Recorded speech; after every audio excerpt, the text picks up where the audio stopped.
In this video, I'm going to go through the steps to get the drawing ready, one of the steps in terms of annotations.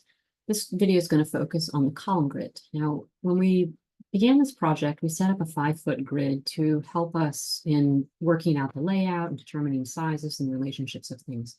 But these, there's many column lines here that are really unnecessary. And one of the steps is to go through and sort of figure out which ones you need and which ones you don't. We want to capture major elements, particularly structural. So I have a series of columns that are at every third grid. There are major room dividers also on that module, with a few exceptions. I've got 4 in here. And then in the opposite direction, I have several of these that I don't really need. Now, one thing you want to do before you get started with this is to change your floor plan to level 1. And a couple things to keep in mind. If you eliminate a grid line, you can always add a new one back. Your first floor and your second floor might be a little different, so you kind of want to think about which ones need to stay. You may have some that are referenced on the first floor, but not the second floor, and you can keep those in the project. They just won't be referenced for dimensions. So another thing to keep in mind, that these column grids may be locked or grouped rather. So if you need to eliminate them, you may need to ungroup them. You can ungroup them one at a time, or you can do them individually. So if they're going to stay, you don't necessarily have to ungroup them, but if you're going to eliminate them, you will need to do that.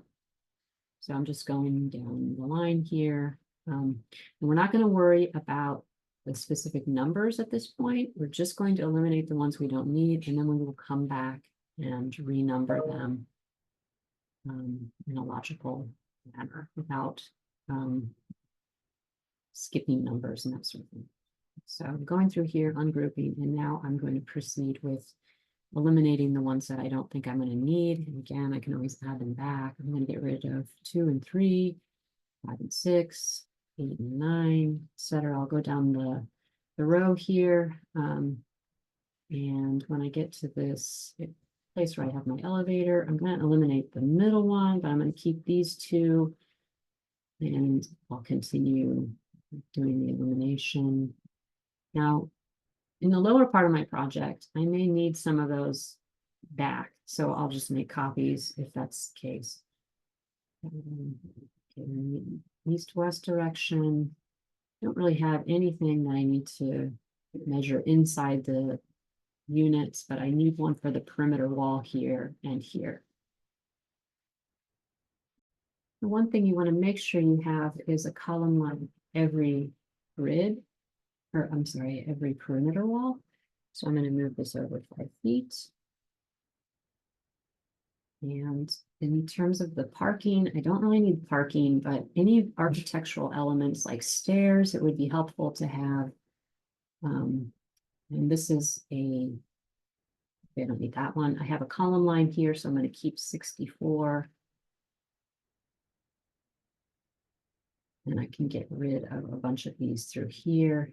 And then I can start to focus on this other piece of the project. Okay, so I've gone through and eliminated the ones I don't think that I need. And you'll notice that there are some that are running down these rooms, and it's because actually, in this case, there's some extras that I had to add. I eliminated them and I added them back because I have some, major wall elements that are happening along those lines. So looks like I'm going to need to make a copy of this one because I have an exterior wall that's passing through down here. Okay, so hopefully you get the idea. There's no absolute rules to this, just general conventions. So, it's okay if you don't have one at every wall that has some kind of column. Sometimes what will happen, for example, I've got a column here, but there's no other reference along that whole line. So sometimes what will happen is you'll kind of create a shorter column line just to reference what you need to. when we start to number them, maybe instead of, having one called A, it would be A.1 or something like that. But basically, that's the idea. Now, it looks like when I adjusted that one column line, it brought all of them back. So I'm gonna undo what I just done there and bring those back so they stretch all the way across to the west side of the property.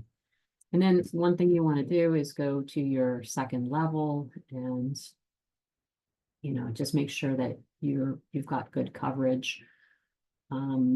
Just one note, and this isn't something you necessarily need to do, but you'll notice that my stair, because I needed the stair to be a certain dimension, it fell off grid. So you could always take that and move it down to, see what 2 feet does, so you're capturing something more precise relative to the perimeter or the edge of the stair. But basically, that's the process. And the second thing that you would need to do once you've kind of done this is to begin renumbering your column lines. Now, the column lines that I have here, I've got the column bubble on the east side and on the top. So it's really just a matter of being consistent about these things and where you start your column numbering system. Also, you want to kind of think about this in context of the entire set of drawings. Are you going to start from left to right or right to left, top to bottom, bottom to top? Sometimes people will start in the lower left-hand corner or the lower right-hand corner because as you open the set of drawings, that's what you're seeing first. Some people will begin in the upper left and at the top because that's kind of how we're used to reading a book, for example. That's kind of how it started in the layout when I did the array. So, maybe I want to keep that strategy. Now, if there's already a column number assigned to the one, right now what I'm doing is clicking on here and going down and just editing 1, 2, 3, 4, 5. If there's already a number assigned to that column line, you might get an error message. One thing that you might want to do is start with the letters. So I recommend going with the numbers across from the east to west, and then using letters, capital letters would be the convention, A, B, C, etc. Again, you could choose to number from the bottom up and from right to left if that is your preference. But again, just be consistent with other types of annotations that you have in the set. Okay, so I've kind of gone through and renumbered everything. I'm using left to right, top to bottom. Numbers across the top, letters down the side. So this makes it easy for someone to locate something on the plan. You said to them, what is the column type at column 7E? They would know to go to 7 and check E and have some kind of reference. And so that's commonly why those are there. And again, we may be adding some dimensions across here so that things can be precisely located. But that's basically the concept behind column grids.